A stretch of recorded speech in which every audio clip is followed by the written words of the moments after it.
For 3 years, someone anonymously donated exactly $10,000 to my nonprofit every single month.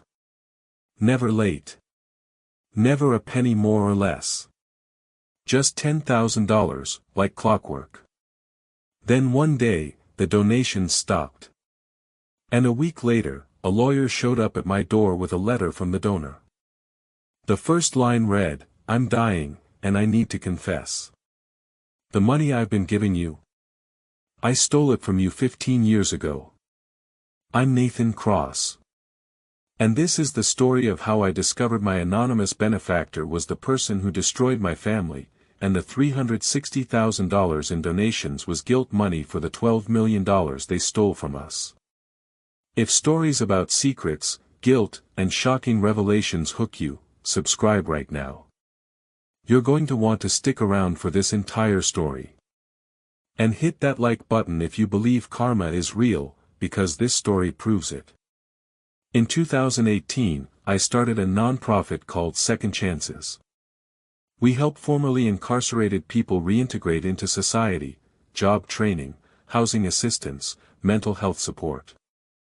I started it because I understood struggle. I understood what it meant to lose everything and have to rebuild from nothing. When I was 16, my father went to prison for embezzlement.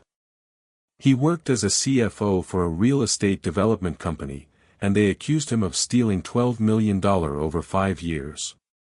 He maintained his innocence until the day he died in prison 3 years into his sentence. His conviction destroyed our family. We lost our house. My mother had a nervous breakdown. I went from private school to public school, from college bound to working at a gas station to help pay rent. My father died claiming he was innocent. The real thief, he said, had framed him perfectly. But nobody believed him. The evidence was overwhelming: forged signatures, offshore accounts in his name, paper trails that all led back to him. After he died, I was angry for years. Angry at him for being a criminal. Angry at the world for being unfair. Angry at myself for believing his lies about being innocent. Eventually, I channeled that anger into something positive. Second chances became my purpose.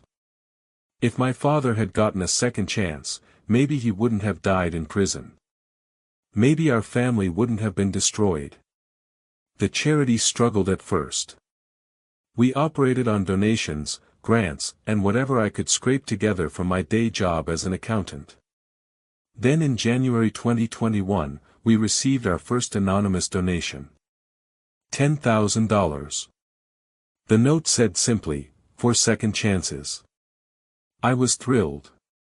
That money kept us running for 2 months. The next month, another $10,000. Same anonymous source. Then again. And again. Every single month for 3 years. $10,000 exactly. I tried to find out who it was. The donations came through an untraceable foundation, routed through multiple legal entities. My lawyer said whoever set it up really didn't want to be found.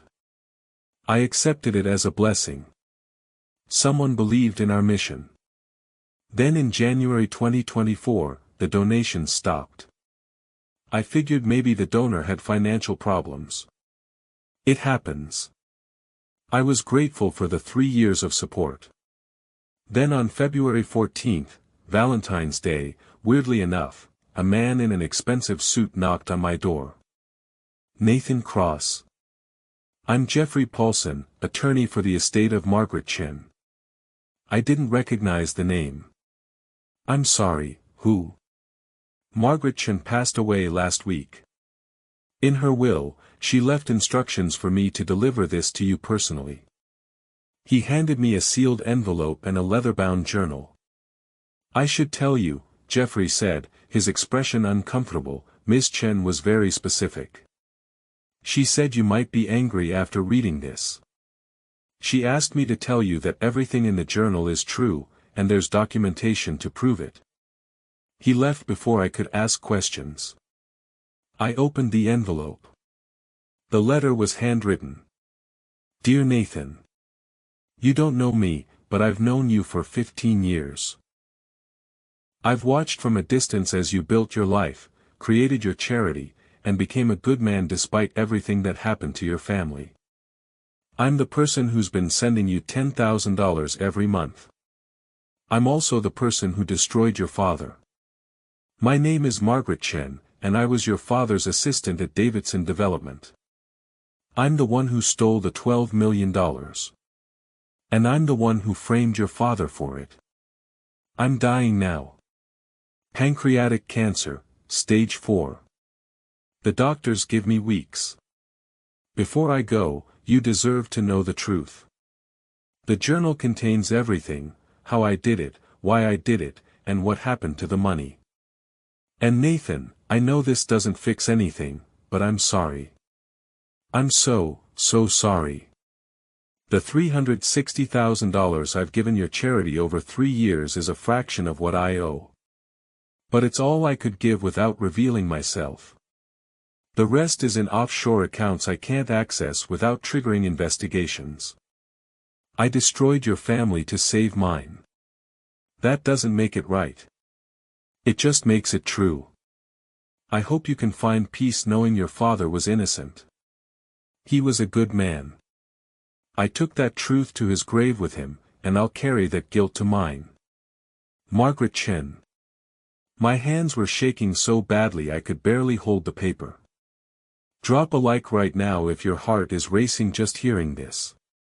And comment below, do you think she deserved forgiveness?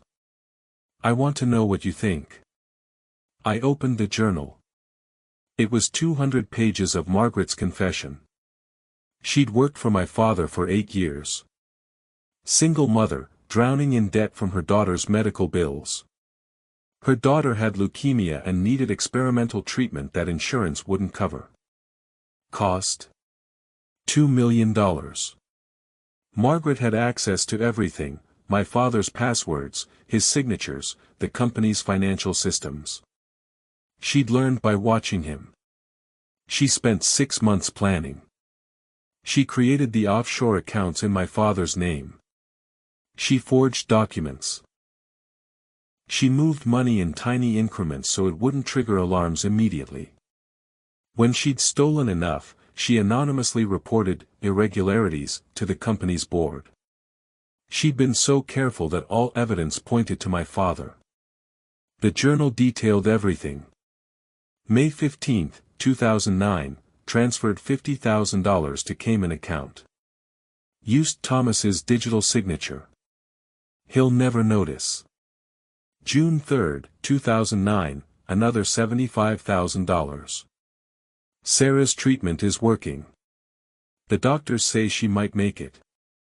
October 12, 2009, total stolen, $4.2 million. Thomas is being so kind to me. He gave me a bonus today. I wanted to throw up.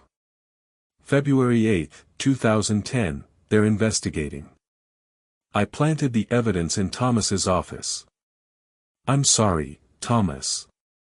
But my daughter has to live. My father had been innocent. Everything he said was true. He died in prison for a crime he didn't commit. The journal also included copies of bank statements, forged documents, and a full confession with dates and amounts. Margaret saved her daughter's life by destroying my father. And then she'd spent the rest of her life trying to pay back a debt she could never repay. I found out where Margaret was, a hospice facility in Connecticut. Jeffrey gave me the address when I called him. She said you'd probably want to see her, he said. She's still lucid. Barely. I drove there that same day. I didn't know what I'd say. I didn't know if I'd scream at her or walk away. I just knew I needed to see her face. Margaret Chen was tiny. Cancer had ravaged her. She was maybe 90 pounds, skin stretched over bones, hooked up to morphine. When I walked in, her eyes opened. Nathan, she whispered. You came. You killed my father. I know. He died in prison. He died thinking everyone believed he was a criminal. Tears ran down her face. I know. Why are you telling me now? Why not 15 years ago? Why not when he was still alive? Because I was a coward, she said. I told myself I'd confess someday. But then years passed, and your father died, and I thought, what good would it do? It wouldn't bring him back. It would just destroy my daughter by revealing what I did to save her. Where's your daughter now? She's alive. She's 32. She's a doctor. She saves lives every day. Margaret smiled weakly. She doesn't know what I did. I never told her. The guilt would destroy her. So you get to die with your daughter thinking you're a good person, while I grew up thinking my father was a thief. Yes, Margaret said simply. That's exactly what happened. I'm not asking for forgiveness, Nathan. I don't deserve it. I just wanted you to know the truth before I died. I stood there looking at this dying woman who destroyed my entire life to save her daughters. And here's the thing that broke me, I understood. If I had a daughter dying, and I could save her by destroying someone else, would I do it? I wanted to say no. I wanted to be better than that. But I didn't know. Margaret died 3 days later. Her daughter, Sarah Chen, now Dr. Sarah Chen, called me a week after the funeral. My mother's lawyer gave me a letter she wrote to me. She told me everything. What she did. What it cost your family. Who you are. I didn't know what to say. I'm so sorry, Sarah said, crying. I had no idea. She never told me. I thought the money for my treatment came from my grandparents' life insurance. She loved you enough to become a criminal. That doesn't make it right. No. But it makes it understandable. Sarah and I met for coffee. She's a good person. She volunteers at children's hospitals. She's dedicated her life to helping people. She's living the second chance her mother bought with my father's life. I used Margaret's journal and documentation to petition for my father's exoneration. It took 8 months, but the state officially cleared his name. Thomas Cross is no longer listed as a convicted felon. Too late for him. But not too late for his memory. Sarah asked if she could donate to Second Chances. I said yes. She gives $10,000 a month now, continuing what her mother started. We're not friends. We probably never will be. But we're connected by tragedy and guilt and this weird, painful understanding. I'm Nathan Cross. My anonymous donor turned out to be the woman who framed my father and destroyed my family. Here's what I need you to do right now. 1. Subscribe to this channel if you believe in second chances, even complicated, messy ones. 2. Like this video if this story made you feel something, anger, sadness, understanding, anything. 3. Share this with someone who needs to hear that the truth always finds a way out, even if it takes 15 years. And comment below, do you think Margaret deserved to die with her daughter thinking she was a good person? Or should she have confessed years ago? I genuinely want to know what you think.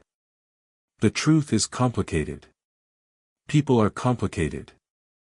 And sometimes the person who destroyed your life had reasons that make you question what you would do in their position. That doesn't make it okay. But it makes it human. I'm Nathan Cross. Thanks for listening.